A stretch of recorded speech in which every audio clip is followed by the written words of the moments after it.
Star Network. Peace and welcome to the culture here on the Black Star Network. I'm your host, Farajii. Thank you so much for tuning in and being a part of the conversation. Folks, let's talk about what's happening out of Washington first. As the House of Representatives is looking to vote on whether they should expel Representative George Santos, the lying congressman, from Congress. This is in light of the latest situation with him being on trial for fraud and other issues coming from the fact that he lies so much. So we'll talk a little bit about that. Also, we're going to have a very special guest, a couple of them. The first one is Mr. Michael Blake, who serves as the former vice chair, who is the former vice chair of the Democratic National Committee. He's going to talk to us a little bit about the state of our democracy. We're going to have that conversation. And then at the 4 o'clock mark, we're going to be talking to Dr. Carrie Mitchell Brown, who is an equity strategist and cultural architect. And she talks about how she is doing the work of combating anti-Blackness in corporate America. And I got something for you that President Biden is doing as he continues to move along in making history for Black America. We're going to talk a little bit about that. So stay with us. It's all happening on today's edition of The Culture here on the Black Star Network. Let's go.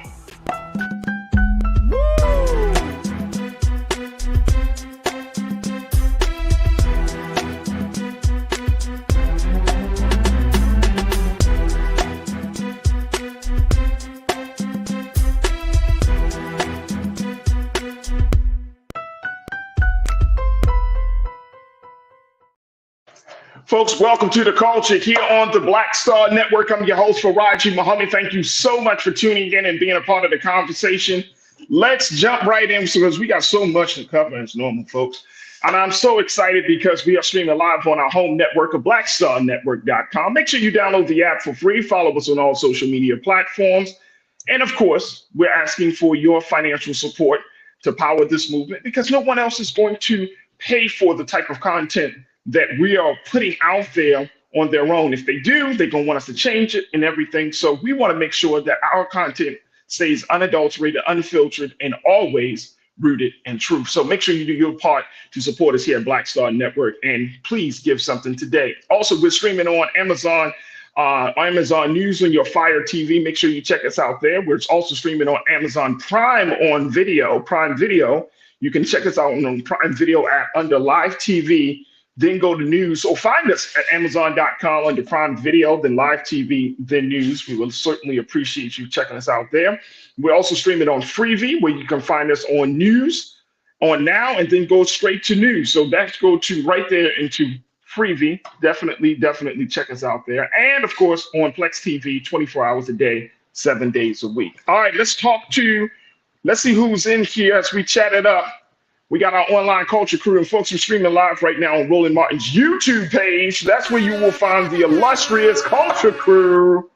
That's the best group of watchers in the history of watching videos on YouTube. My fantastic culture crew. Folks are checking in from around the country. I see you, Pastor Damon Blissett. Good afternoon. Good afternoon. Peace, big brother. Thank you once again for always locking it down. Who else we got? And we got some stuff streaming right now too, folks. I'm taking a look here. But let me go to the crew. Conscious Thought, I see you. Thank you so much for checking in. Cindy D. I can't wait to hear what y'all got to say about today's conversation. Pauline Hurt, checking in. Pauline, thank you so much. Kathleen Davis, good to connect with you once again, Kathleen. Hey, Kathleen. You don't like my music. Thank you so much for checking in. I truly appreciate that. And I see folks are still coming in. Make sure y'all hit that like button on the as y'all coming into the chat room. We truly appreciate it. Your likes definitely mean something, especially in this latest situation of algorithms. Your likes mean the world to us. So make sure y'all hit that like button. And of course, continue to tune in. All right, folks, let's talk a little bit about, let's get this part about it. And then we got to take a first quick pause. But did you know that the House of Representatives is looking to vote on whether they should expel Representative George Santos from Congress today? Did y'all know that? Yeah, folks, it's happening. Y'all know who George Santos is. This is the representative out of the state of New York. And he is now in the crosshairs of not just the House of Representatives, for Congress, but he's also in the crosshairs of New York Republicans who are leading the charge to oust him from office, which will require a supermajority of the House. Let me just share this very quickly from NBC News, folks, as to what this actually means, how this is going to be done. Take a look at this quote here. Take a look. The House of Reps, they're going to hold this vote today on whether to expel the lying congressman, the embattled New York Republican who admitted to lying about his background and who has been indicted on federal fraud charges, to oust Santos. The resolution, backed by his fellow New York Republican folks, will need the support of at least 2/3 of voting lawmakers. If the effort is successful, if that is successful, folks, it will further dwindle the GOP's already minuscule majority in the House. They already feeling it. So that just simply means, folks, that we're looking at a situation here, and it might happen. It may happen. It may happen where they actually will try to set some boundaries and rules, and he might become the martyr. Since the GOP is under the crosshairs of a lot of people in this country, folks are always asking the question, what is going to be the future of the Republican Party? We've asked that question many times here on the show, and people are seeing how this Republican Party, the party that was once considered to be the party of family, the party of God, the party of law and order, how they have just simply fallen apart under all of those things. And at this point, we're looking at a situation where everyone that comes out or that represents that party is just toxic, man. What's your take on this? Join us in a conversation as the House is looking to see whether they should expel him. Should they expel him? Should they expel Representative George Santos of New York? What's your take on this? It's interesting. Sean, you checked in. Sean Ryan, thank you for checking in, as always, being a part of the crew. You say, LOL, they even had the old Speaker of the House cussing Santos out on a hot mic. I remember that. Yep, absolutely. Pastor Damon Blissett, you say, get his behind out of there with 3 chairs. Get his behind out of there. Well, we're going to have to see. And, Tiana, you said they should expel him along with the January 6th crew. How about that? How about that? Absolutely. The fact that he lies so much, man, like I can't even keep up with the lies, man. Like he's a pathological liar, folks. Corinna, you checked this and looking forward to discussing Santos. So the House is willing to vote on his expulsion, but not only the insurrection is complicit in January 6th. It's called selective outrage. I think Chris Rock did a comedy special on that. Isn't that what that's called? Selective outrage, Corinna? Where you're like, I want to be mad about something. So let me choose what I'm going to be mad about. Let me take the lowest hanging fruit, George Santos. It looks like this guy just doesn't cut the mustard. So we're going to be mad at him. If you start going up the ladder of lies, you start going up the ladder of deception and the consequences of all of those things, then it starts to get a little fuzzy. Sean, you also say boot him out, and then give him some ice cream, some icy hot for his rear end. I hear that. That's crazy. I can't believe that they allowed him to serve for this long. At this point, they should have kicked this man out. But they're looking to do it. And we're gonna take a quick pause. When we come forward, I want to talk about censoring, because my concern now is that, okay, George Santos is one of those things. It's like, it's a given. This guy is not good for public service. But then how far do you go with that? How far do you go when kicking people out for lying, you know what I mean? Like now, if you're going to be the moral authority in a situation like this, do you go down the line, or you just go after those who are just blatantly obvious? Like, where does it start? Where does it end? Folks, I want to get your take on that as we talk a little bit about this. Plus, in a few minutes, I'm going to bring in our first special guest to talk to us about the state of democracy, because George Santos is not the only one being censored. I'm gonna share with you some other folks that are being censored in Congress as well. So we're just getting cooking right here. So stay with us. It's all happening on the other side right here on the culture on the Black Star Network.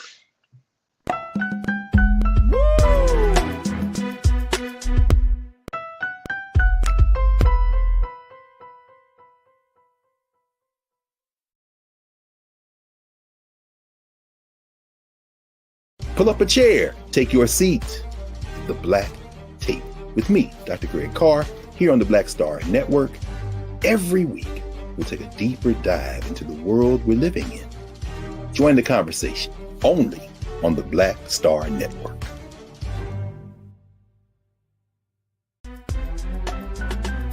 I'm Farajii Muhammad, live from LA.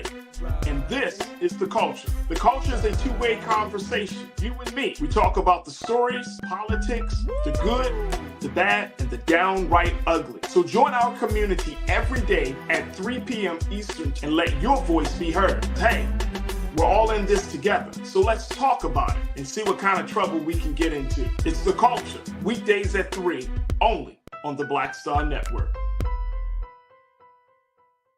When you talk about blackness and what happens in black culture, we're about covering these things that matter to us, speaking to our issues and concerns. This is a genuine people-powered movement. There's a lot of stuff that we're not getting. You get it, and you spread the word. We wish to plead our own cause. Too long have others spoken for us. We cannot tell our own story if we can't pay for it. This is about covering us. Invest in black-owned media. Your dollars matter. We don't have to keep asking them to cover our stuff. So please support us in what we do, folks. We want to hit 2,000 people, $50 this month, raise $100,000. We're behind 100,000, so we want to hit that. Y'all money makes this possible. Check some money orders. Go to P.O. Box 57196, Washington, D.C. 20037-0196. The Cash App is $RM Unfiltered. PayPal is R Martin Unfiltered. Venmo is RM Unfiltered. Zelle is Roland at RolandSMartin.com. Folks, Black Star Network is here. I'm real revolutionary right now. Support this man, Black Media. He makes sure that our stories are told. Thank you for being the voice of Black America, Roland. Stay black. I love y'all. All momentum we have now, we have to keep this going. The video looks phenomenal. See, this difference between Black Star Network and black-owned media and something like CNN. You can't be black-owned media and be scared. It's time to be smart. Bring your eyeballs home. You dig?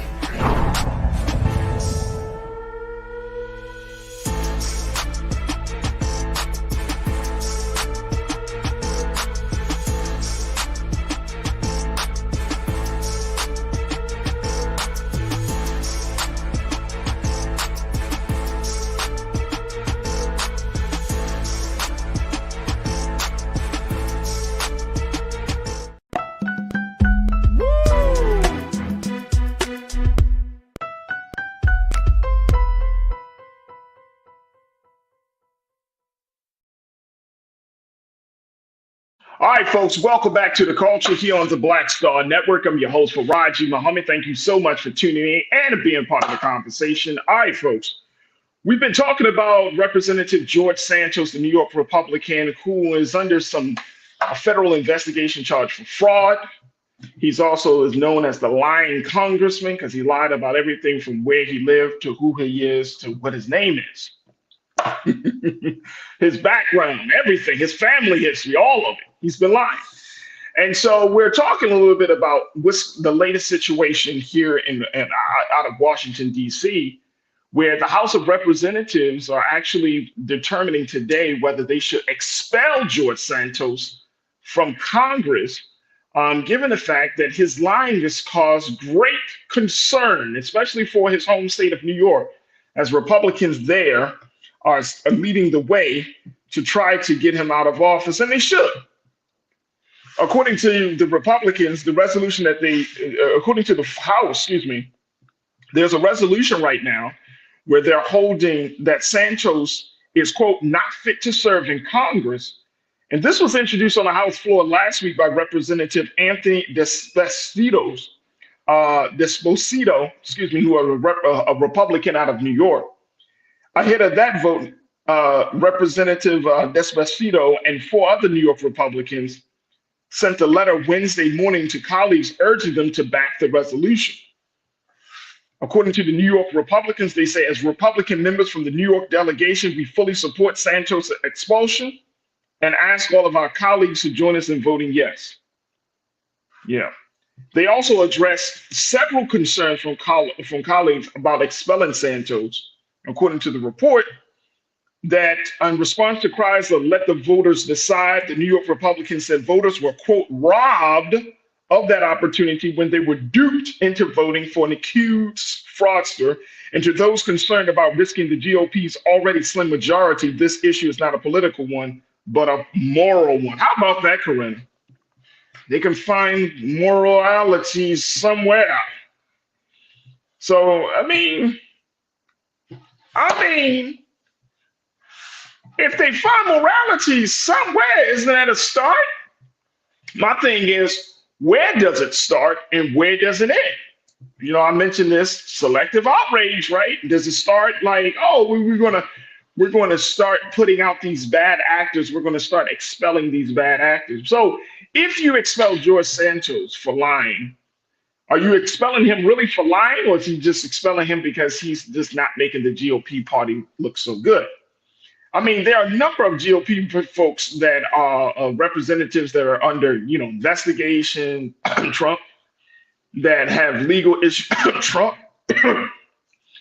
and who seems to, in some people's eyes, not fit to serve the American people. Excuse me, Trump. Excuse me. So, if that's the case, does it start where? Where does that start, folks? Deidre Hall, you said George Santos should have been gone. I don't know why he's still there. I don't know either.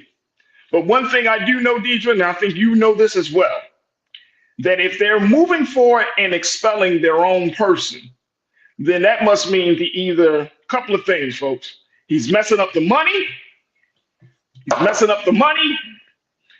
Or he's messing up the money. The same way. Now, look, these are Republicans. The same way that Matt Gaetz moved forward and removing Kevin McCarthy. Look at this. The Republicans are going in on their own selves. Big brother Willie Frazier, you said within the parties, censure happens two ways. With Democrats, it starts with allegations to get kicked out. With Republicans, it starts with indictments and convictions. Ouch.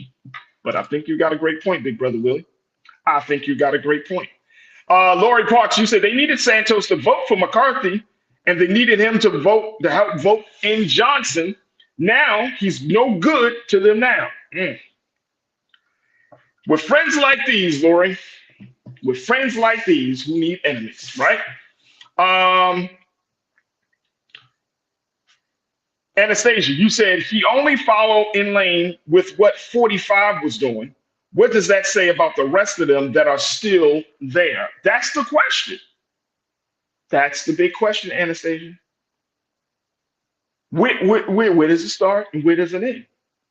If you are going to police yourselves, like I think we've seen this model before within the current police department. They have an internal affairs bureau, right? They have a special department of folks who check the behavior of officers. So it sounds like now is the Republican Party advocating for there to be a special section of folks within the GOP to check the behavior, to check the qualifications, to check if these representatives are quote unquote fit to serve. It's a nice idea on paper, but the question becomes, can it really happen? Do they have the will, not just the morality or any sense of moral authority? Do they have the will to check what's wrong with not just the party, to check what's wrong with poor leadership? The United States of America, the American people deserve good leadership because we have been under crazy leadership for so long that we don't want to even be led anymore. So we will have to see. I got to take another quick pause, but we will have to see. I'm keeping my eyes on this vote. And if they find that if they decide to move forward, that's going to be another history-making decision for the Republican Party. And that means that this is going to be another shift. But again, I think it's going to lead to us to ask, okay, fine. If you expel George Santos for lying or for making the party look bad, does this mean that you're going to do the same with any other Republican that fit into that category? And I feel pretty confident in saying a lot of them fit in that category. But we will see. We will see. We will see. Folks, we got to take another quick pause. When we come forward, let's totally switch gears, but let's get our special guest, Mr. Michael Blake, to come in and join us for the conversation as we talk about the state of our democracy. I'm going to share with you another level of censure that is happening in Congress as they're trying to censure George Santos. Wait till you hear the story of what they're doing to a Michigan congressperson in Congress, and a woman that you may not even expect it that would be checked. Look, it's going to get more interesting. So stay with me. The conversation is just heating up right here on The Culture on the Black Star Network.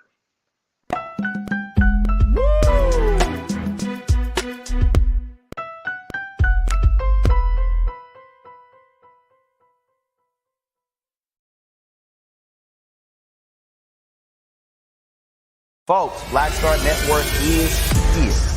Oh, no punches. I'm real revolutionary right now.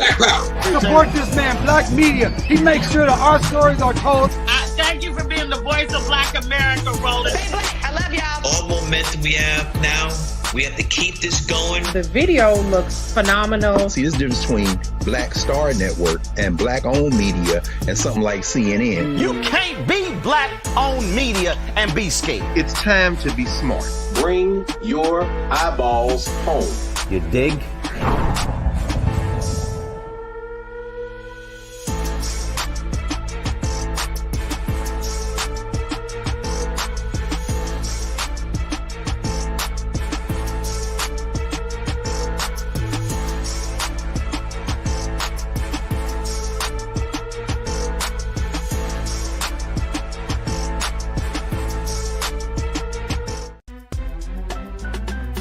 I'm Farajii Muhammad, live from LA.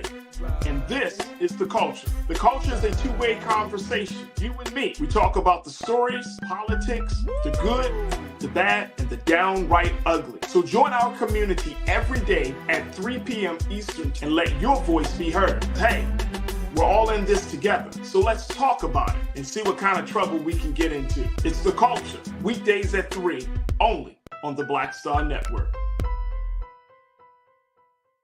When you talk about blackness and what happens in Black culture, we're about covering these things that matter to us, speaking to our issues and concerns. This is a genuine people-powered movement. There's a lot of stuff that we're not getting. You get it, and you spread the word. We wish to plead our own cause. Too long have others spoken for us. We cannot tell our own story if we can't pay for it. This is about covering us. Invest in Black-owned media. Your dollars matter. We don't have to keep asking them to cover our stuff. So please support us in what we do, folks. We want to hit 2,000 people, $50 this month, raise $100,000. We're behind 100,000, so we want to hit that. Y'all money makes this possible. Check some money orders. Go to P.O. Box 57196, Washington, D.C. 20037-0196. The Cash App is $RM Unfiltered. PayPal is R Martin Unfiltered. Venmo is RM Unfiltered. Zelle is Roland at RolandSMartin.com.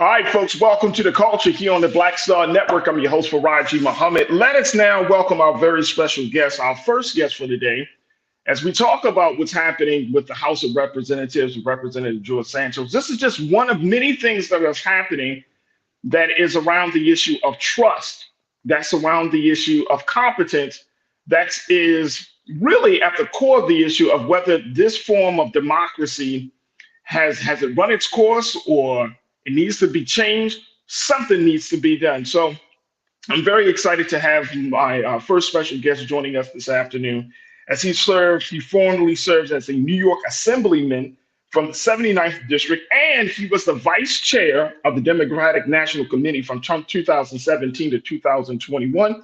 I want to welcome to the airwaves of the culture here on the Black Star Network, Mr. Michael Blake.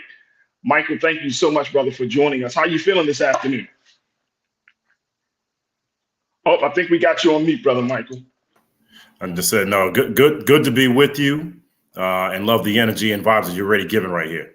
Oh, absolutely, brother. We got a lot of energy, man, because this thing is serious. I'm trying to figure this out, brother Michael. This thing is serious. Let's talk a little bit about this idea of censuring. What do you make of this? The House Republicans are moving forward to censure. And then I want to talk to you about, there's actually another resolution that they're using to censure another congressperson. But what do you make of this? Is this the GOP's way of trying to reform, to try to make amends? What are we seeing here from your vantage point, brother? Look, there has to be accountability when folks don't do their job and act the fool.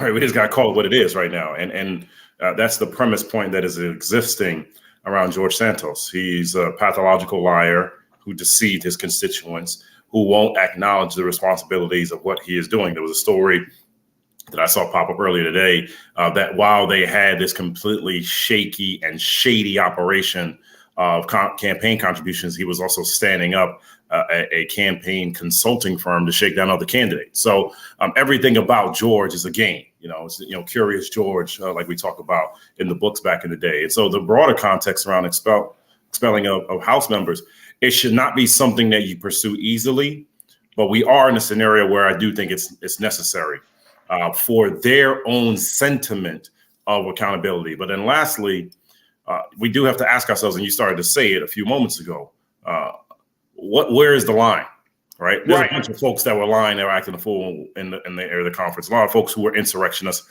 Their own speaker was one of the primary, if not the primary architect in defending and supporting what Donald Trump was doing.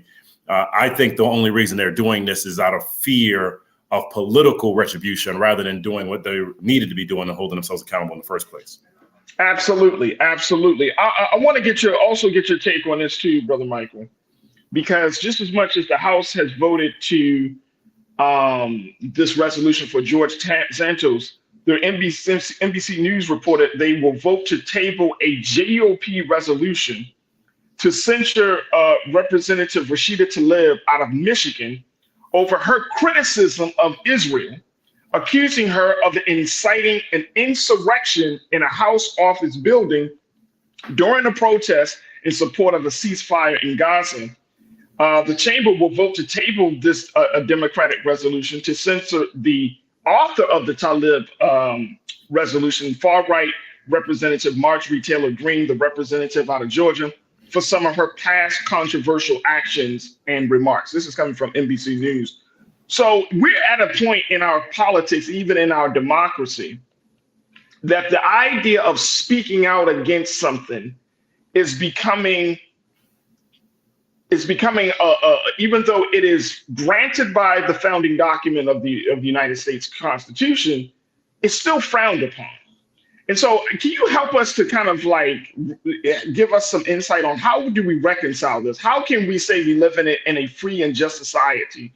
And then when a national situation like Israel and the Hamas conflict happens, and there are a lot of talk around it, that those who speak out against it are often ostracized, and they are felt like they can't speak out. So what are we seeing in that respect?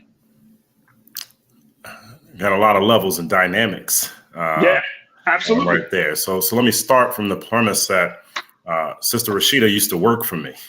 Wow. Okay. Yes, sir. In the state of Michigan, she was on our successful campaign team to get President Obama elected president. And so I know her work and I know her heart.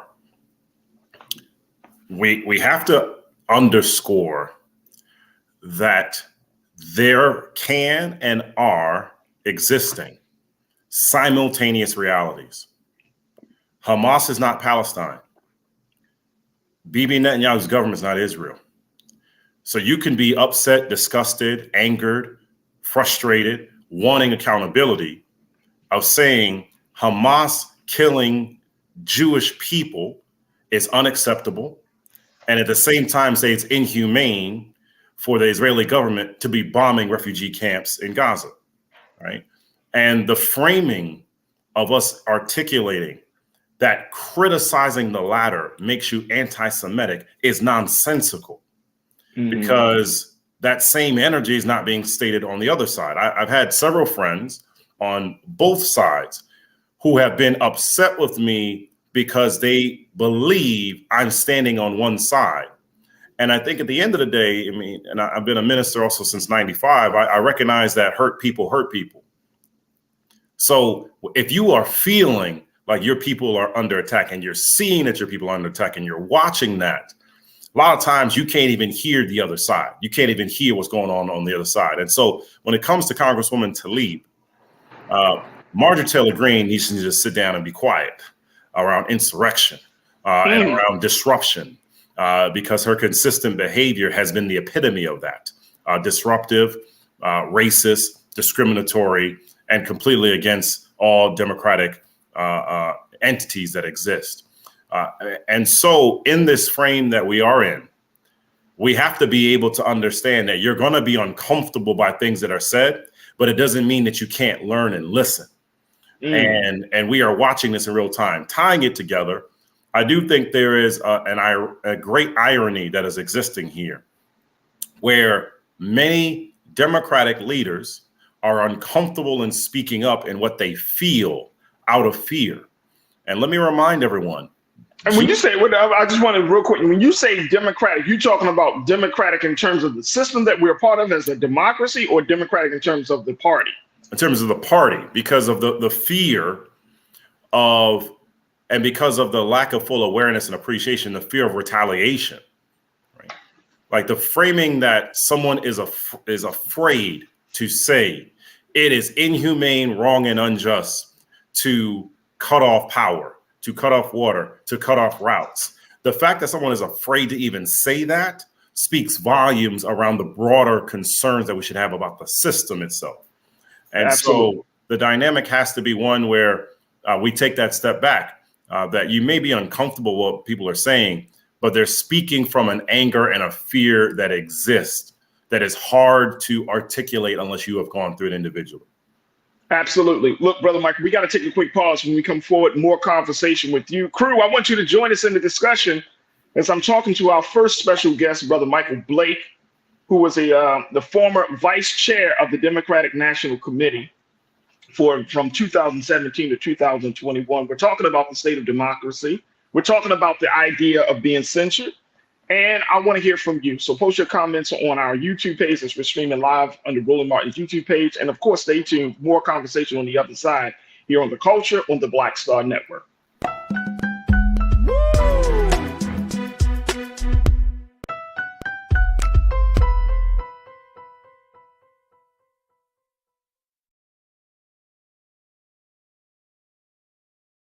Folks, Black Star Network is here.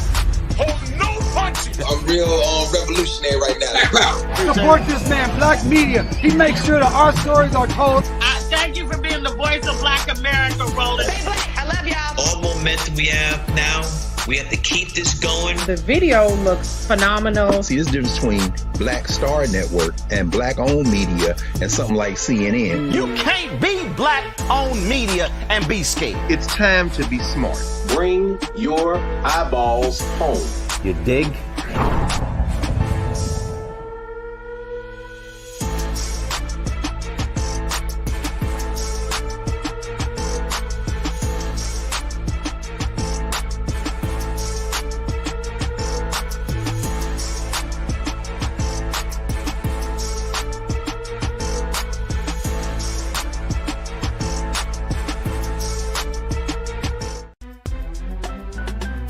I'm Farajii Muhammad, live from LA.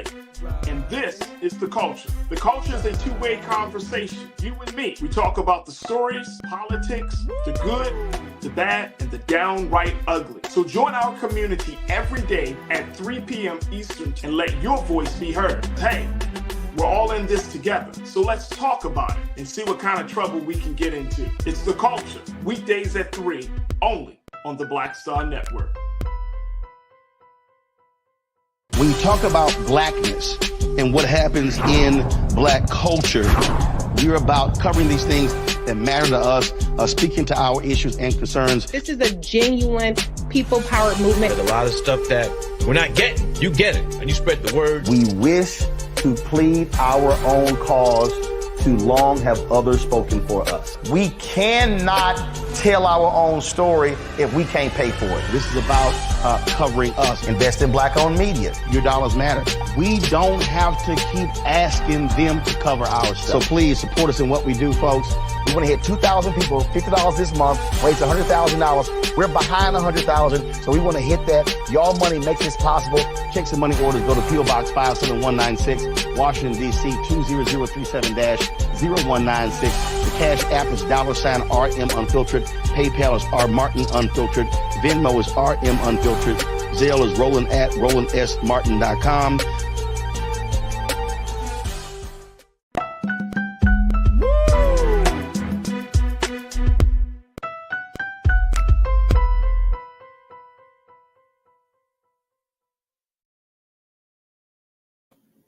All right, folks, welcome back to the show. We have been talking to Brother Michael Blake, who served as the New York Assemblyman from the 79th District and was the vice chair of the Democratic National Committee from 2017 to 2021. We're talking about the state of democracy. We're talking about censure. And it's based upon 2 resolutions that are up in the House. One resolution is looking to table a GOP. It's just a GOP resolution to censure Representative Rashida Tlaib of Michigan over her criticisms of Israel, accusing her of inciting an insurrection in a House office building during a protest in support of a ceasefire in Gaza. Then the Democrats put forward a resolution.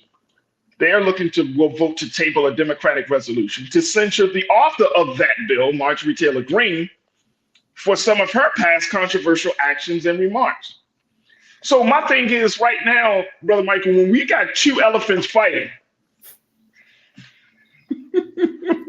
That's one analogy to go with right there. I feel you.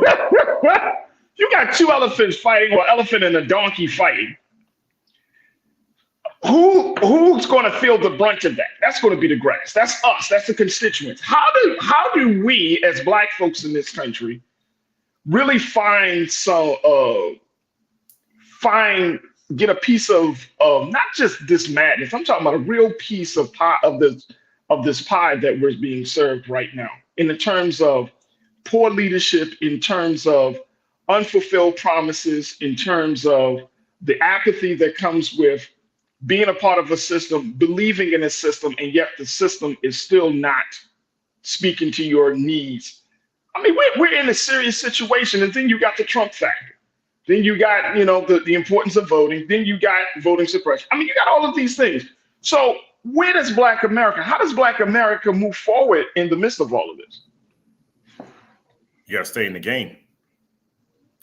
I think it's important that we take a few steps back to assess things holistically, right? So a lot of times we feel that nothing is happening. That's just not the case. However, we've been in pain for centuries that it feels and that we understand that not enough has happened and not enough is happening fast enough.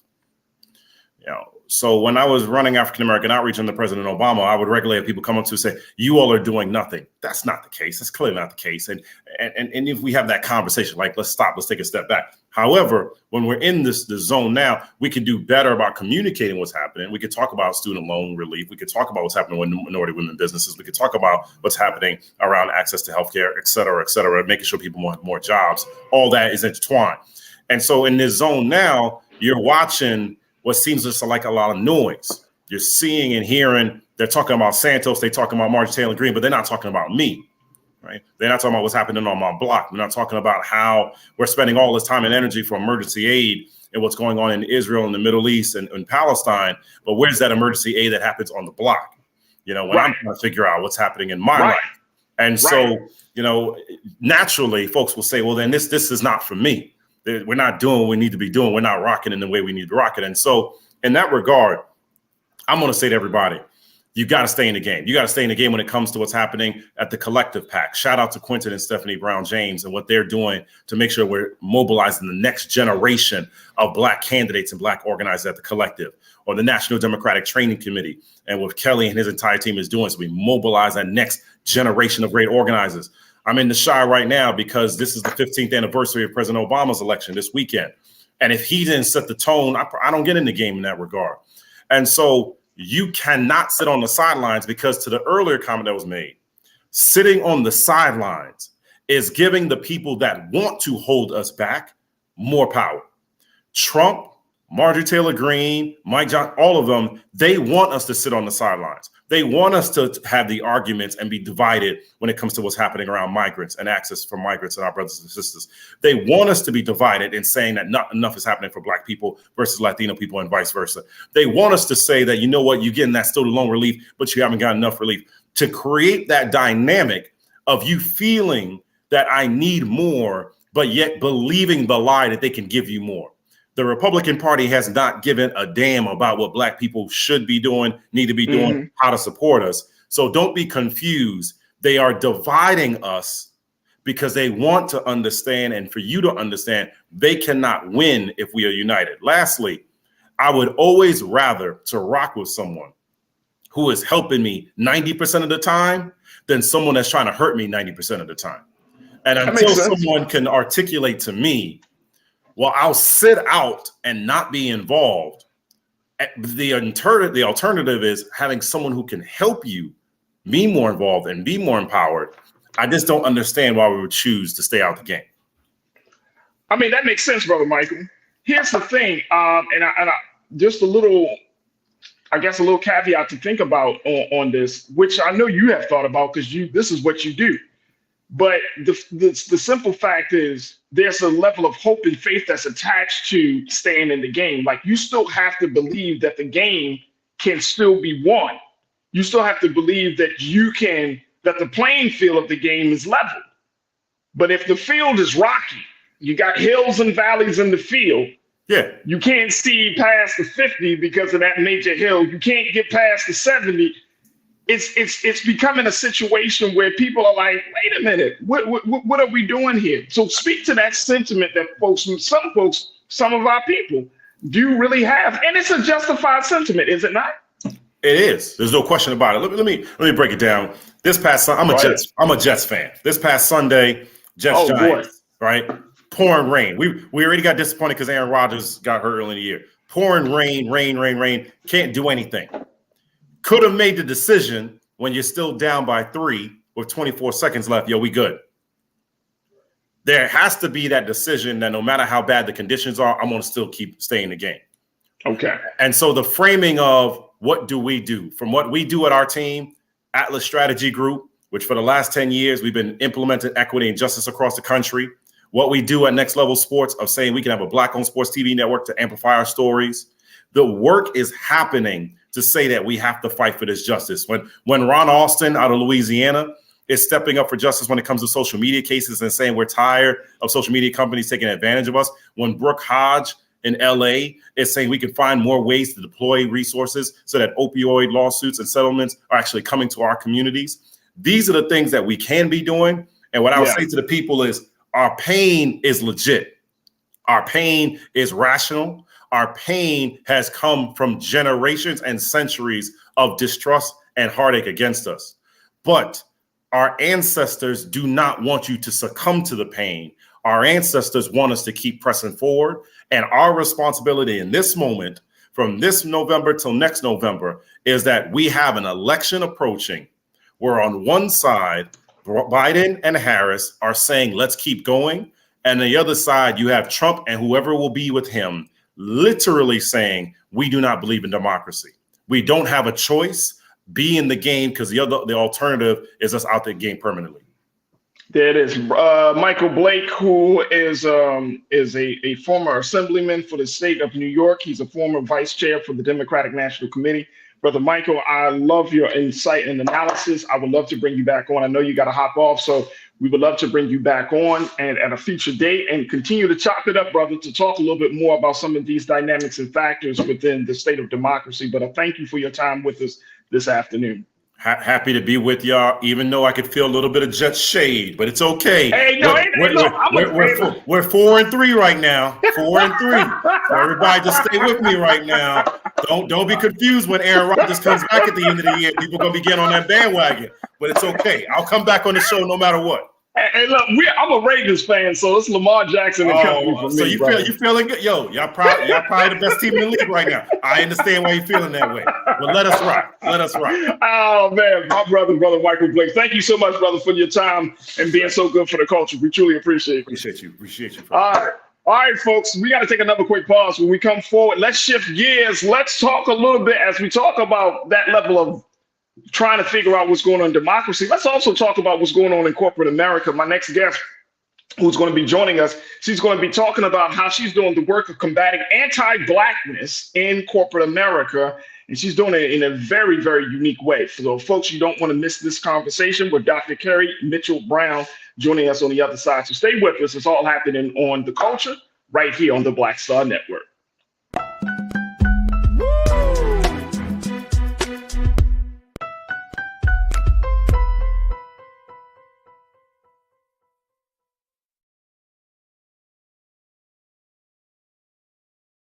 Black Star Network is here. Oh, no punch! I'm real revolutionary right now. Thank you for being the voice of Black America. All momentum we have now, we have to keep this going. The video looks phenomenal. See, there's a difference between Black Star Network and Black-owned media and something like CNN. You can't be Black-owned media and be scared. It's time to be smart. Bring your eyeballs home. You dig? When you talk about blackness and what happens in Black culture, we're about covering these things that matter to us, speaking to our issues and concerns. This is a genuine people-powered movement. There's a lot of stuff that we're not getting. You get it, and you spread the word. We wish to plead our own cause. Too long have others spoken for us. We cannot tell our own story if we can't pay for it. This is about covering us. Invest in Black-owned media. Your dollars matter. We don't have to keep asking them to cover our stuff. So please support us in what we do, folks. We want to hit 2,000 people, $50 this month, raise $100,000. We're behind 100,000, so we want to hit that. Y'all money makes this possible. Check some money orders. Go to P.O. Box 57196, Washington, D.C. 20037-0196. The Cash App is $RM Unfiltered. PayPal is R Martin Unfiltered. Venmo is RM Unfiltered. Zelle is Roland at RolandSMartin.com.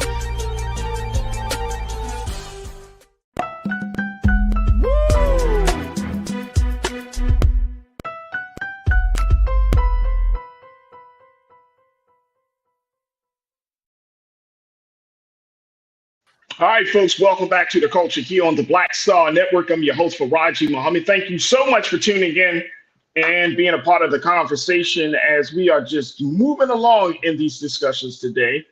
And before we get to our very special guest, our next guest, we just want to remind you folks that we are streaming on a number of different platforms. Let's start with our home platform of blackstarnetwork.com. Make sure you do your due diligence. Follow us on all social media platforms at Black Star Network. You can follow us on Instagram and on Twitter and on Facebook. You can like us on Facebook. But we are doing that work of being a digital space, a digital movement that's bringing relevant, unadulterated, unfiltered content like nowhere else as we speak to the issues, the heart, the mind, the spirit, the soul of Black America. So make sure you do your due diligence. Download the app for free. Follow us on social media. And more importantly, you heard Brother Roland say it. He talks about it nonstop. We need your support. So your financial support means everything to us to power us this movement, because there are some folks in this country that do not want us to have a Black news, a Black information station, a Black network, a Black platform like this, where we're having these types of conversations. And y'all can hear the differences of the type of views that we present on this show and on versus on other shows. And just as a network, we're giving you a broad look at the many different perspectives that exist in Black America. It's not just one thing. It's many different perspectives. So your support means everything. We're also streaming live on Amazon News on your Fire TV. We're on Amazon Prime Video now. We make sure y'all check us out there. We're available on Prime Video under the Prime Video app under Live TV and News. So you can go to the website, Amazon.com under Prime Video, Live TV, the news. And we're also on Freevee as well as on Plex TV 24 hours a day, 7 days a week. All right, folks, so let's jump back into it. And my crew is just chatting it up, man. When we talk to Michael Blake, they got a lot to say. Well, I'm gonna see if y'all got a lot to say as I bring up our next special guest. This is a woman that is on the front lines of changing the culture in corporate America, especially when it comes to things like Blackness, and how she's doing her part to combat anti-Blackness within the business world. So we want to welcome to the airwaves of the culture and the Black Star Network, Dr. Kerry Mitchell-Brown, who serves as the founder principal of KMB. And she is an equity strategist and cultural architect. Dr. Kerry, good afternoon. Welcome to the culture. How are you today, sis? Good afternoon. I am doing great. How are you? I'm good. I'm good. Thank you so much for asking. And more importantly, thank you for being here to join us for this conversation. Absolutely. It's a pleasure. Let's get started. Let's get started. All right. First and foremost, Dr. Kerry, for those who may not be familiar, because language means a lot, what does it mean to be an equity strategist and cultural architect? I mean, it sounds like you moving mountains and you raising the heavens. I mean, what we doing here, sis? Talk to us. What does that actually mean? What kind of work does that do? What does that work entail? Yeah. What it actually entails is, there are business strategies. There are business strategies around products. There are business strategies around services. And there's also business strategy around equity. And if it's not a strategy within your organization, it's not a strategy. If it's not a strategy within your company, then you don't move on it. We see things get attention, they get resourced when it's actually a strategy. And if you have a strategy, you need a strategist to help you move it. A cultural architect is just that. We can, say, hey, we're going to change things, but we paint the walls. We change the wallpaper. An architect is like, how is this built? What is in the way that we need to dismantle? And what do we need to put in place so that we can actually have the forward direction that is actually required for the things that we espouse as a company and as people who actually want to see change. So this is some major stuff. This is transformative work you're talking about doing within the business structure, because if it's not just a change in strategy, you're talking about changing culture, and this is the show, The Culture. So you're talking about behaviors, you're talking about traditions, you're talking about values in some cases. So this is a very, even though it's not considered to be tangible, the intangibles of who we are and how we operate, it speaks directly to those things. We're talking about seismic shifts. We're talking about creating the conditions where everyone feels valued, that there are high levels of respect, and no matter where you are, where you enter, where you stay, that your contributions are valued. Those are basic human needs, and we have somehow lost meeting those. And we're talking about creating organizations. Companies should be sites for learning about equity and fair treatment, and those companies that are willing to put in the work and make those seismic shifts, I'm partnering with them to make that happen. That's awesome. Look, Dr. Kerry, we got to take a quick pause. When we come forward, I want us to talk a little bit more about the work that you're doing. And I got a big question for you, Doc. I got a big question for you. So I'm going to hold it until we get back from the break. Folks, I want you to join me in the conversation as we talk to Dr. Kerry Mitchell-Brown, as we talk to her about the work of equity, inclusion, equity strategy, being a cultural architect, and why it's important for us to even have a conversation about addressing the issue of anti-Blackness in corporate America. So stay tuned. The conversation continues on the other side, right here on The Culture on the Black Star Network.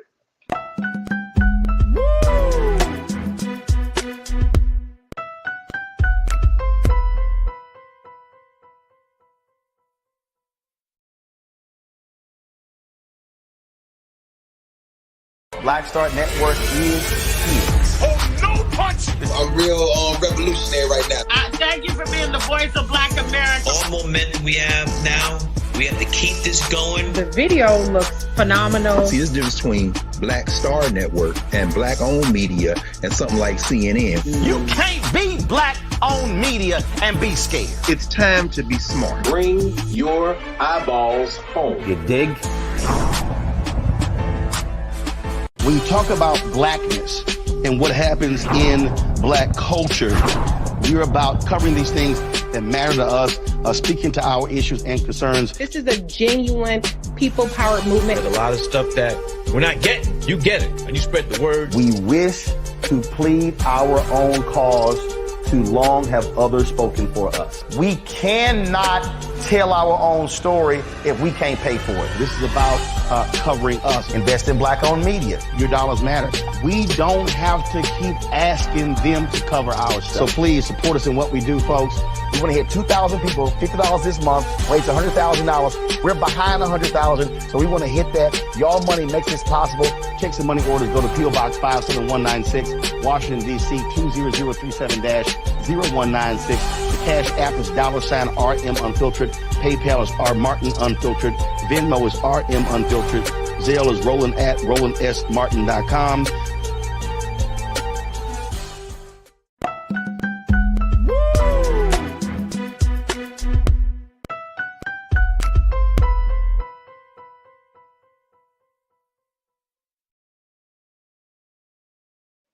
All right, folks, welcome back to The Culture here on the Black Star Network. I'm your host, Farajii Muhammad. I am joined by our second special guest, Dr. Carrie Mitchell-Brown, who is the founder and principal of KMB, but she is an equity strategist and cultural architect. She has done major work in organizational development. She's a social justice advocate. She works with individuals, organizations, and businesses and corporations. And she is the one that you will call on if you want to create a different culture within your business, a holistic cultural shift, as he said, a seismic shift in your business. And more importantly, this is not about profits as it is about people. This is about making sure that everyone understands the value of each other. And I think this is interesting because we put this under the context of anti-Blackness in corporate America. I got two big questions for you. I thought I had one. Now I got two. One is, Dr. Carey, do you see, what grade would you give corporate America in their stance in relationship with Black folks? Is corporate America more open to Blackness, or is it less open to Blackness, or there hasn't been really any change? And I'm going to use the metric that everybody else uses. Since George Floyd of 2020, 3 years later, we're talking about race and white supremacy. We're talking about all these things, but is corporate America listening? I believe that corporate America can take the lead on this. I would say that there's still a lot of work to do in order to do that. I mean, they are impacted by what's happening in the world. I mean, we have not made a ton of progress. I mean, our numbers do not lie. Our maternal rates, our murder rates, our maternal death rates, our education rates, our incarceration rates, they're all still disproportionate. There's still disproportionate access and opportunity and success within organizations. And without doing something intentional, sort of getting under the hood, identifying what's getting in the way and doing something different, we will continue to get the same things we always got. We will continue to have the disproportionate impact around success in companies that we see outside. And so it takes some intentionality from everyone, especially the leaders at the top, making the investments. I say invest now or go bankrupt later, and we're seeing that happen. So that sounds like a grade of D. I would say we're not passing. D's do not mean degrees at this time. So is it? Oh, can we say D? Like, I give corporate America a D right now for its efforts to really include, have a more culturally competent approach to things. Can we say that? Yeah, I would say overall, a D, a C minus, at best. I mean, when we ask Black folks in organizations, do you feel seen? Does your manager really know you? Are they invested in your success? Is my voice heard? The company says it values diversity, equity, and inclusion, but do people that look like me have my shared experience in positions and leadership at my company? We know the answer to those questions. I mean, we're talking to our friends and we can get the answers to those questions. What does that look like within their organization? And I would say that we have more no's than we do yeses, and so there's still a lot of work to do across the board. That's not saying that that is the case for every corporation, but for many, I would say we not passing or barely. I'm gonna keep it real with you, Dr. Karen. I don't like that diagnosis. That's sad. Okay. You know what I mean? And Yeah. I'm not saying it's sad because you made it. I'm saying it's sad because of I The believe experience. I That would is agree sad for with the you. experience. Yeah, Yeah. it's the state of affairs that we find ourselves in. Charlene F., you said corporate America always gets shook up when they see us shine. Is that what it is? Yeah. Because I feel like, and to Charlene's point, I would agree. I feel like corporate America only sees Black folks when it's money to be made off of Black folks, right? Like that sense of Blackness. I'm reading a book right now. This is a fascinating read, folks. It's a book by New York Times columnist and journalist David Brooks, and it's a book that's called "How to Know a Person." The art of seeing others deeply and being deeply seen. And Mr. David Brooks goes into, if you read any of David Brooks's columns in the New York Times, he's like a social scientist. He talks about morality and all of those things. One of my favorite columnists. And just to know that we are still, like, to say it the way you said, we are still at a place of where a lot of work needs to be done after all of this. Yeah. After all of this. And one of the things that he mentioned in his book, which I think is very true, is that we just don't take the time. We're just not intentional about wanting to see people the way they should be seen and they ought to be seen. And I think that speaks volumes. Like, we're so caught up on the money. We're so caught up on the aesthetics that we lose sight of the person behind the money. We lose sight of the person that create the aesthetic, to the point where it becomes this transactional relationship. And I think corporate America, I remember when George Floyd was killed. This is just 3 years ago, Dr. Carey. When George Floyd was killed, just 3 years ago. And you remember when all these major corporations talk about, man, we stand with social justice and equity, and we stand Black. I remember turning on Netflix and Blackness, Black Lives Matter, and all of this stuff. And then they even went as far as to say, Doc, oh, well, we're going to throw some money at these causes. And then a year or so after the killing of George Floyd, when they did a report, a number of places did an actual report on which companies actually came through on their promises and pledges. It was less than like 10%. Yeah. Yeah. It's so disheartening. It is so disheartening. They espouse commitments to do better in the future. Right. And the future came. The future was now. The future was then. The future came. And there was still not a ton of progress. Right. Absolutely. And so what is that gap? What is that gap? So I work with corporations on narrowing that gap over time. Like, it doesn't happen overnight. And there's this thing around what are the human behaviors that are required to address it. Right. And so, again, not understanding that if we actually ensure that people are fully seen, that they are fully heard, that they are respected, that they are invested in, we actually make more money organizationally, right? And so that way people are bringing their best selves, they're bringing their best work, and they're doing they are doing they have the perfect conditions to maximize the labor force in a way that actually works for everyone, and it's not this transactional nature on just doing the bare minimum.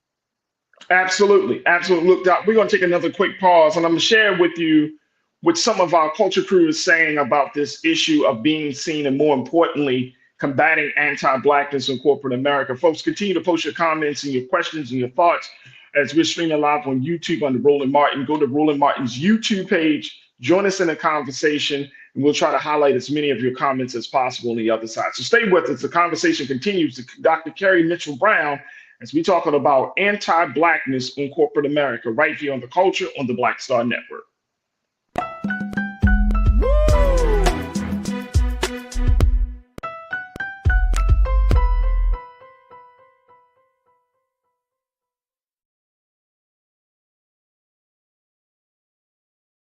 Pull up a chair, take your seat.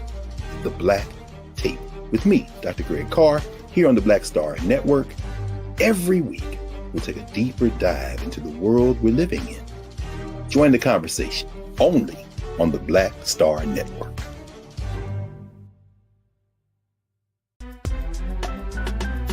I'm Farajii Muhammad, live from LA.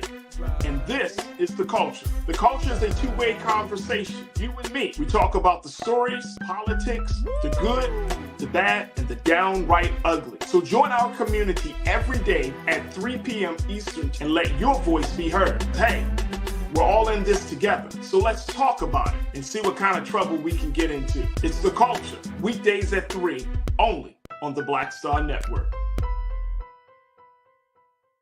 When you talk about blackness and what happens in black culture, we're about covering these things that matter to us, speaking to our issues and concerns. This is a genuine people-powered movement. There's a lot of stuff that we're not getting. You get it, and you spread the word. We wish to plead our own cause. Too long have others spoken for us. We cannot tell our own story if we can't pay for it. This is about covering us. Invest in black-owned media. Your dollars matter. We don't have to keep asking them to cover our stuff. So please support us in what we do, folks. We want to hit 2,000 people, $50 this month, raise $100,000. We're behind 100,000, so we want to hit that. Y'all money makes this possible. Checks and money orders go to P.O. Box 57196, Washington, D.C. 20037-0196. The Cash App is $RM Unfiltered. PayPal is R Martin Unfiltered. Venmo is RM Unfiltered. Zelle is Roland at RolandSMartin.com. Folks, Black Star Network is here. Oh, no punches! I'm real revolutionary right now. Support this man, Black Media. He makes sure that our stories are told. Thank you for being the voice of Black America, Roland. I love y'all. All momentum we have now, we have to keep this going. The video looks phenomenal. See, this difference between Black Star Network and black-owned media and something like CNN. You can't be black-owned media and be scared. It's time to be smart. Bring your eyeballs home. You dig?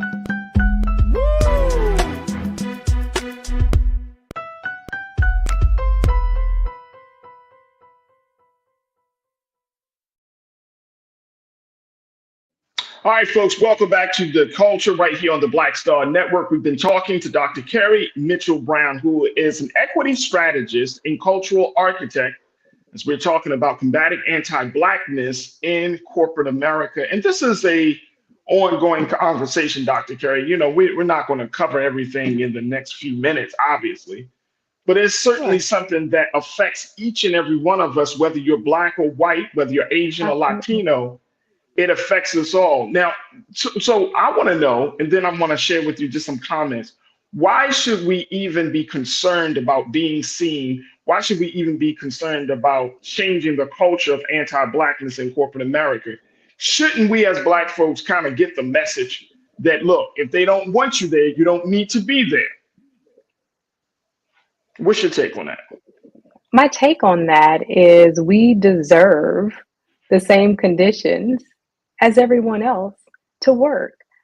And why should that just be reserved? That's a form of anti-Blackness in itself, that Black people should just accept the status quo and go someplace else, right? If companies say that they are we're part of the workforce.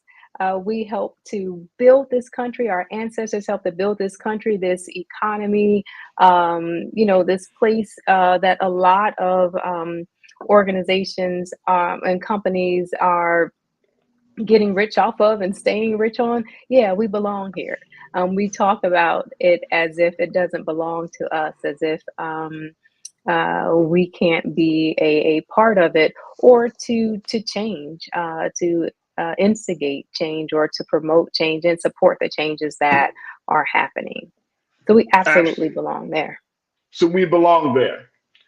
Okay. Absolutely. I think I would agree with you. Let me go to what some of our culture crew is saying about this whole conversation, Dr. Kerry. Taylor, you said first comes honesty and transparency. If you have a history of lying, inequity, and misrepresenting the facts, you are a threat, not trusted, not a co-worker. Start there.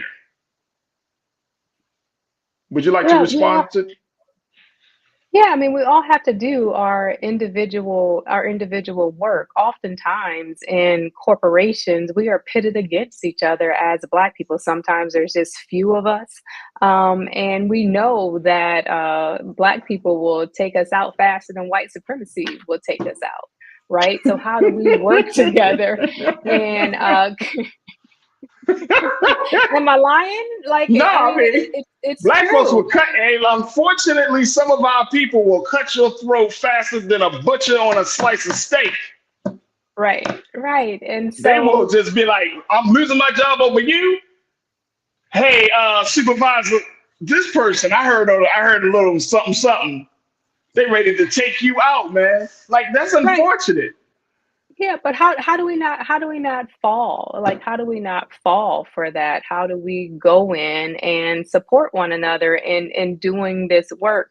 If we're the first, how do we leave the door open for others to follow? How do we mentor? How do we promote? How do we share and create access and opportunity for others? How do we demand that our managers and our leaders do the same? Absolutely.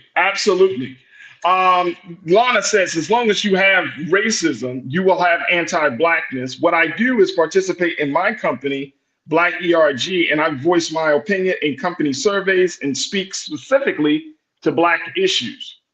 What's your take on that, Dr. Kerry? Yeah, oftentimes we hear, like, I'm tired of saying the same thing. I'm tired of saying the same thing. Like, if you don't share your experience, like, take advantage of those opportunities to lift up what your lived experience in the organizations might be. And companies have to listen. And one of the things that I often say is to corporate leaders is, this might be hard to hear.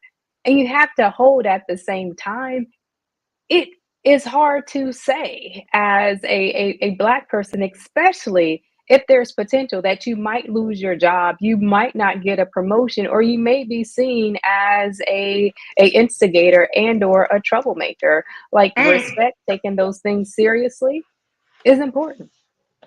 That sounds like a gang mentality, though, when you think about it, doesn't it? It's like, you talk out, you speak out against us, and we're gonna reciprocate with punishment and consequences against you, even though here's the crazy part, Dr. Carey. Even though that criticism is given, but the criticism is really a way for us to be, for a way for those companies to be better. But then Right, you have, absolutely. and then you have folks that'll fight you and say, no, we're not this. You know what? You got an X on your back. You're a target now. And it's Right. like, that is absolutely insane. And I Right. think that that's part of the problem, you know, and I think that it creates a culture where, you know, just like we see in the street, I'm serious, like just like we see in the street culture, right? Snitches get stitches type of thing, right? Like you're going to suffer the consequences for speaking truth to power to help a company be better. That's right. You know, one of the things that I often advise is that we have to create the conditions that is broad enough for us all to journey together and to learn together, because we're all coming at this at different places and at different rates. We often hear that this is really hard work, and we set it up as being hard, and it really isn't as complex as we think it is. And it is not as simple as living by the golden rule. It's much harder than that. It's complex situations that require simple interventions. And sometimes it's just slowing down. And it may take years. It's prioritizing what has the largest impact that will solve most of the symptoms that people are feeling within organizations, and take some of those on, and then build upon those successes and continuing to do the work. And also there's individuals that have to do their own work as well. So there's work that Yeah. individuals have to do that's outside with therapy, right? So if as a Black person, you are reacting to every time somebody, says something to you, well, you can't do that within organizations, right? So what is the work you individually have to do as a Black person, so you're not triggered every time somebody gives you a look in a way that takes you back to a time where things didn't go quite so well, right?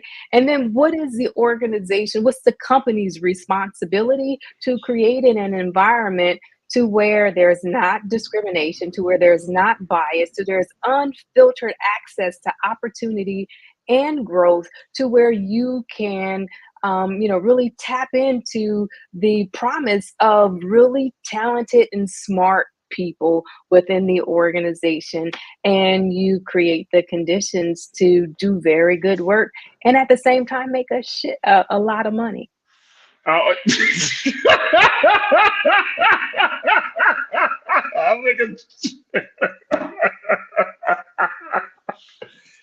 You make a lot of money. There it is. Look, we got to take a quick pause, Dr. Carey. When we come forward, let's talk about the mental health consequences that you talked about. Impact. Let's talk about the consequences, the mental health consequences for Black folks in corporate spaces and that are part of companies that encourages anti-Blackness, how we get ourselves out of that quagmire. Folks, the conversation continues on the other side, so stay with us. It's The Culture right here on the Black Star Network.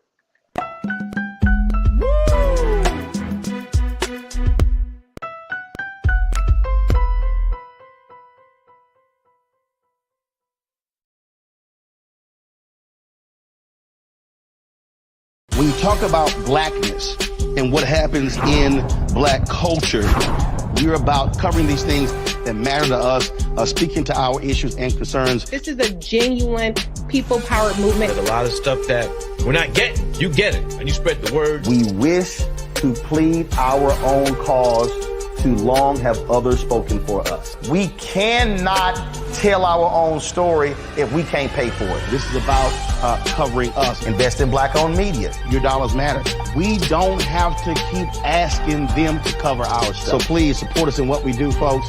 We want to hit 2,000 people, $50 this month, raise $100,000. We're behind 100,000, so we want to hit that. Y'all money makes this possible. Check some money orders. Go to P.O. Box 57196, Washington, D.C. 20037-0196. The Cash App is $RM Unfiltered. PayPal is R Martin Unfiltered. Venmo is RM Unfiltered. Zelle is Roland@RolandSMartin.com.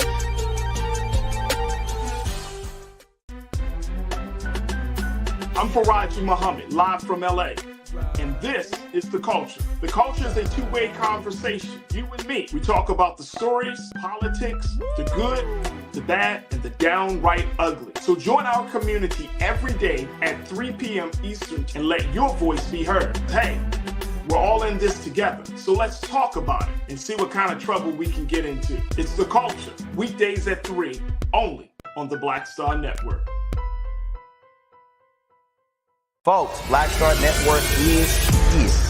Oh, no punches! I'm real revolutionary right now. Support this man, Black Media. He makes sure that our stories are told. Thank you for being the voice of Black America, Roland. Stay black. I love y'all. All momentum we have now, we have to keep this going. The video looks phenomenal. See, this difference between Black Star Network and Black-owned media and something like CNN. You can't be Black-owned media and be scared. It's time to be smart. Bring your eyeballs home. You dig?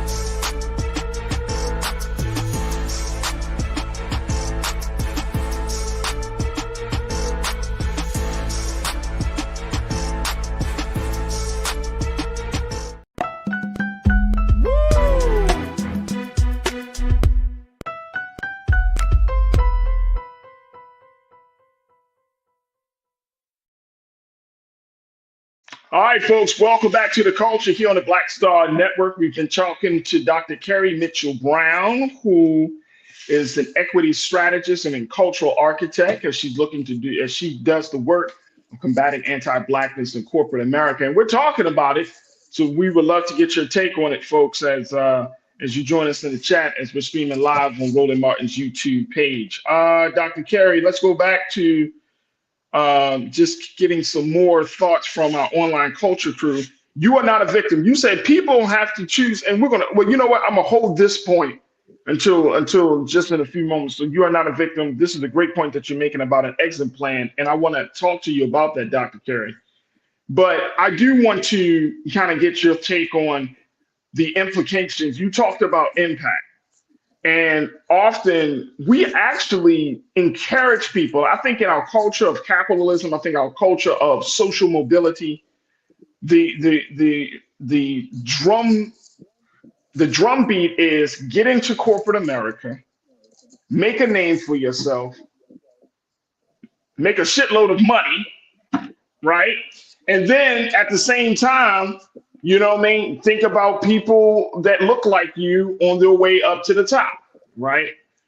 But I wonder, like, you're going through all of these things. It's like I'm watching and I know this has been out for a minute. I'm watching the show The Other Black Girl on Hulu, and it's a great movie. It was a great series. But one of the big things that they talk about is just this rise of, you're part of a white company that has been white and stoic and has not, really thought and considered about the interests. They have not matured. They have not evolved over the years. And how this Black woman is a part of this company, and she is like the consciousness of this company, right?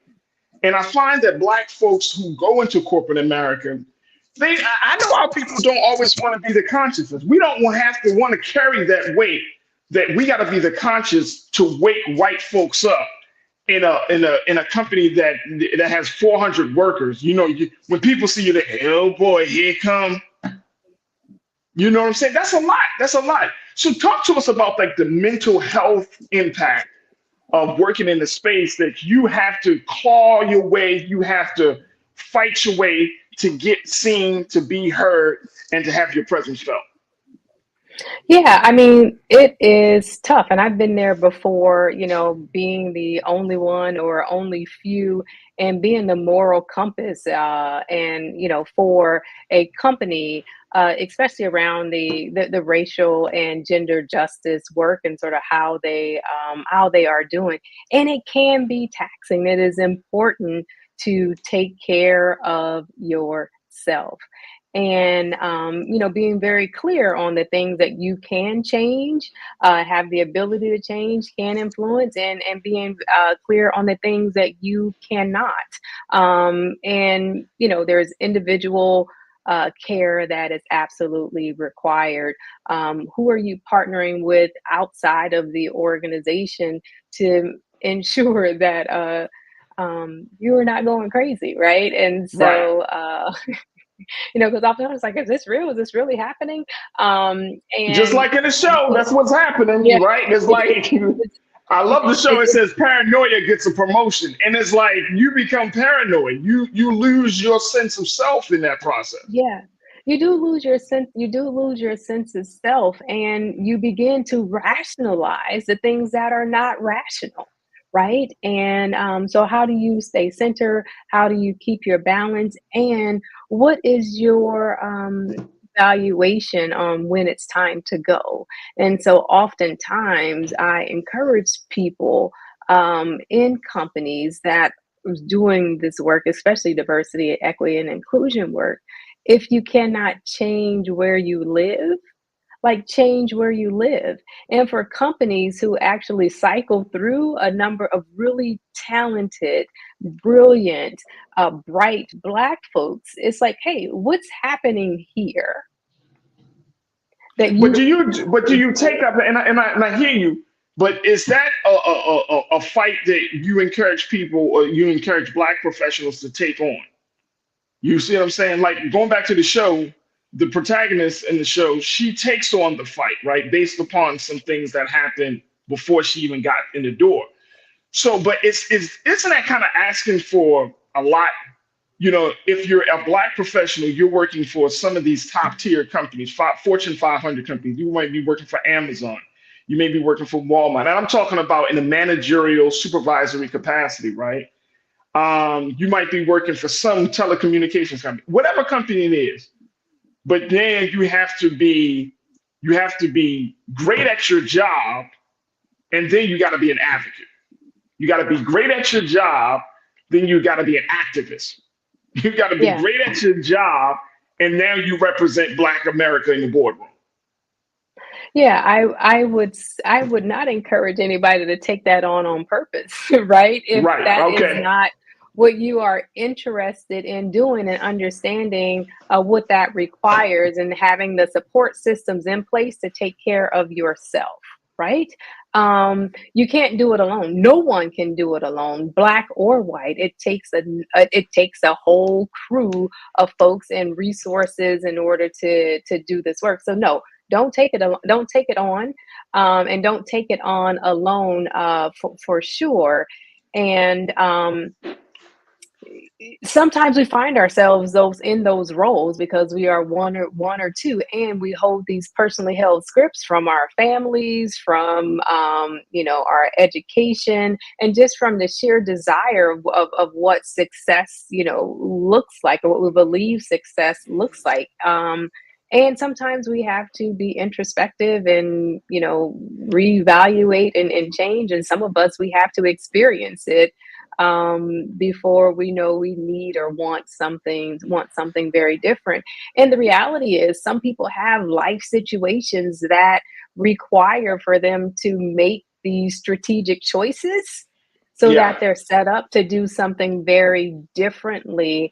And that is a strategy as well. All right, let's go to Real Brooklyn. You said there is white culture, Black culture, and finally corporate culture. Guess which culture is more important? Accept it, play the game, and make that money. Stop tripping. Yeah, sometimes you have to know how the system works, and being able to know how the system works is important. There's one thing that's for sure. You cannot educate your way out of being Black. You can't income your way out of being Black. It doesn't matter if you start at the entry level of the organization, you Black. If you're at the highest level of the organization, that you are Black. And there are certain things that are reserved for Black folks in corporations, when corporations don't do the work and make the proper investments in ensuring equitable and fair workplaces. Absolutely. Charlene F., you said you can't change people's mind, but the approach to you will change when you are asked to attend meetings. Secret may be they need your input, but not say it.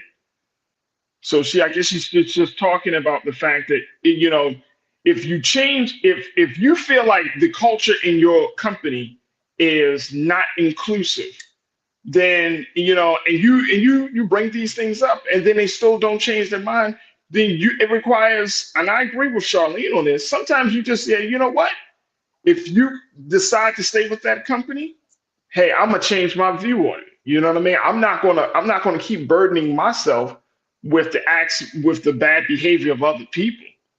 And That's I right. think that, That's right. and I think that's, and I know some That's people right. don't say this, Dr. Carey, but I know that there are people, white people, other black people, whoever, that when it comes to black folks, they like, well, I'm not going to think about it. I'm going to let them worry about that.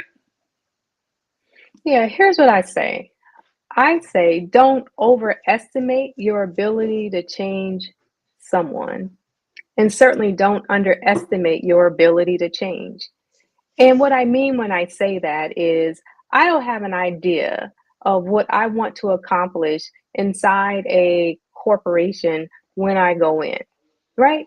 I'm working Right. towards that, working towards that. But there are often systems, practices, and processes that remind us who's important and who's a nobody, right? And we can work, within that system to try to change it, and try to instigate, something else happening. We'll raise our hand, say, hey, this is our experience. And sometimes we even get the privilege of providing feedback because they'll want to know, well, resource groups, or how are we doing with Black folks? Please come and tell us. And we'll tell you. And we'll also tell you what we may want you to, what you can do to get a different outcome, and you don't invest in it and you don't change it. There's only so much. So at some point, it's like, hey, I have 2 kids at home that actually count on me to get this paycheck. And so I'm going to let y'all do what y'all do. These are the requirements for me to meet my job. I am a top performer, so I'm going to excel a little bit, and I'm going to keep it moving. Absolutely. No friends, no new friends, right, Dr. K? No. You're like, you know what? I don't need this. Y'all not coming home with me. At the end of the day, when it comes at 5 o'clock, I'm out. I'm gone. Yeah.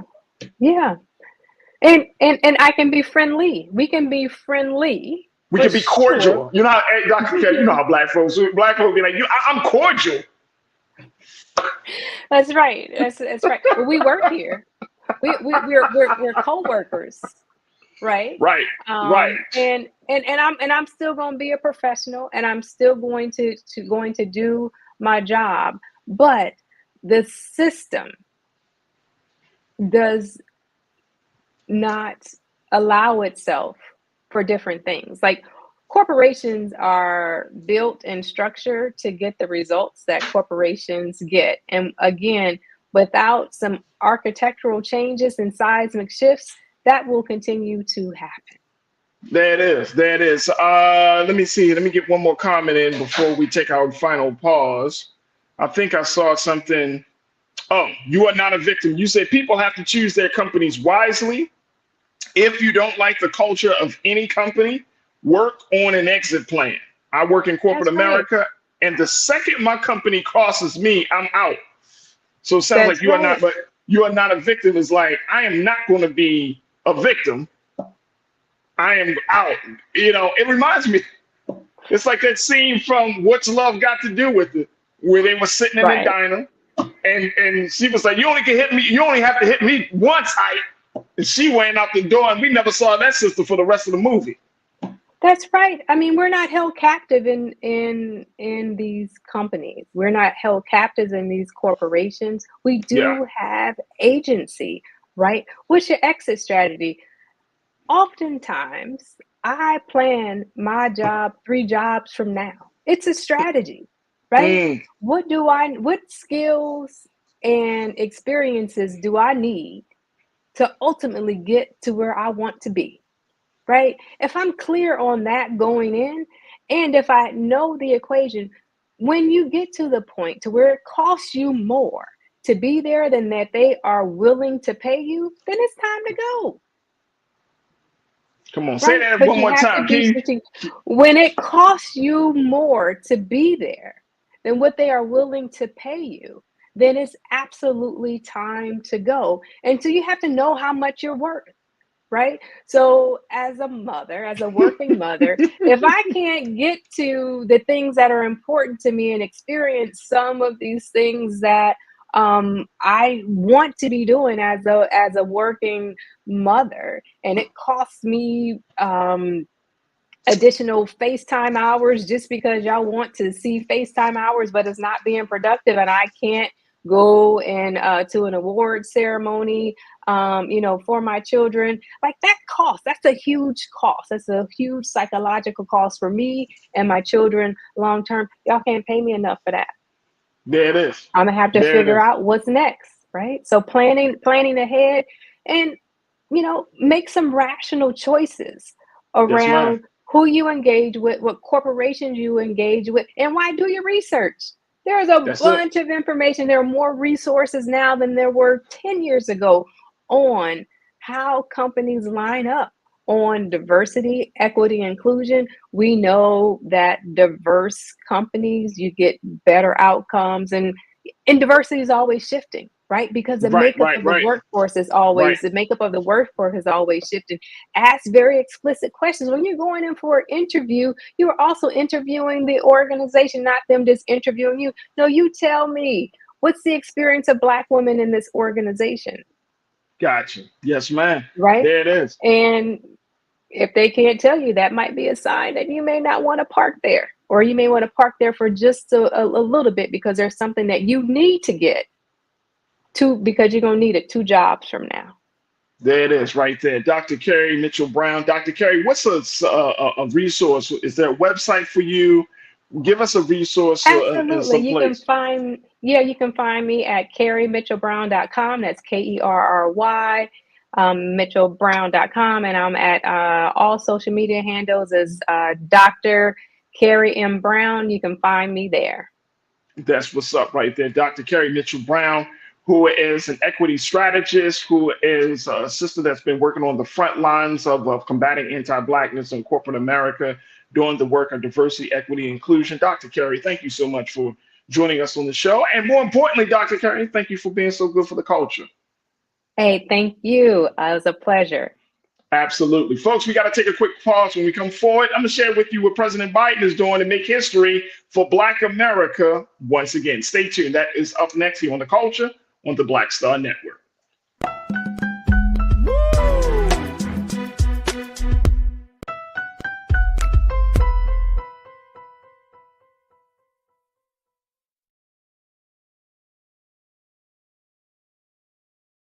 Pull up a chair, take your seat. The Black Tape with me, Dr. Greg Carr, here on the Black Star Network. Every week, we'll take a deeper dive into the world we're living in. Join the conversation only on the Black Star Network. Black Star Network is here. Oh, no punch! I'm real revolutionary right now. Thank you for being the voice of Black America. All momentum we have now, we have to keep this going. The video looks phenomenal. See, there's a difference between Black Star Network and Black-owned media and something like CNN. You can't be Black-owned media and be scared. It's time to be smart. Bring your eyeballs home. You dig?